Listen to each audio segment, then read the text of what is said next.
ब्रज भाव में एक कथा आती है कि रास होने वाला था, तो ठाकुर जी ने बंसी बजाई। ब्रज भाव कहता जब तक रास में श्री राधा रानी नहीं आएंगी रास शुरू नहीं हो सकता।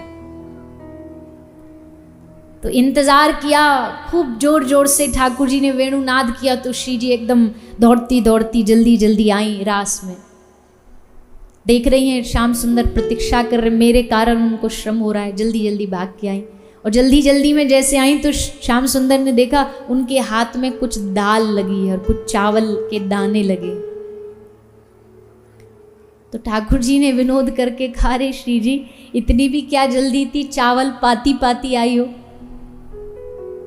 तो श्री जी ने कहा मैं चावल पाती पाती नहीं आई, मैं चावल दाल पवाती पवाती आई हूं, खाती नहीं आई, खिलाती हुई आई हूं।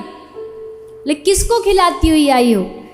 तो श्री स्वामी जी कहती हैं ब्रज में जितने भी तुम्हारे भरोसे पड़े हैं ना, कृष्ण नाम के भरोसे, उनको खिलाती खिलाती है।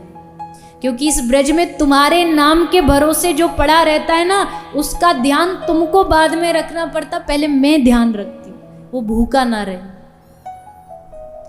पर भैया शर्त है, कृष्ण नाम के भरोसे पड़ा हो तब। कोई भंडारों के भरोसे पड़ा, वो जाके भंडारों में खा लेगा। दो हर वृंदावन के कोने कोने में पूरी कचौरी मिलती है, चावल मिलते, खा लो।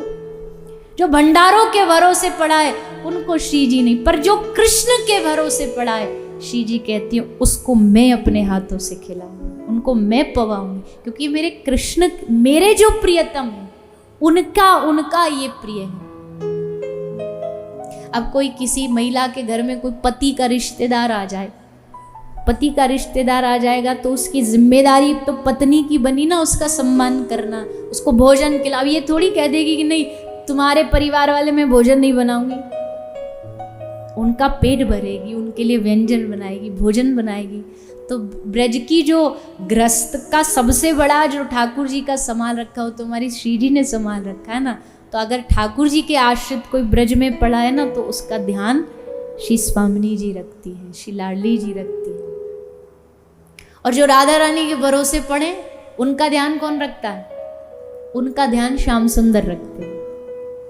दोनों एक दूसरे का और एक दूसरे के जो आश्रित भक्त, उनका ध्यान रखते। इसलिए भैया देखी सुनी न ऐसी जोड़ी, जैसे करुणामय गोविंद वैसी करुणामय किशोरी। इन दोनों युगल को प्रणाम।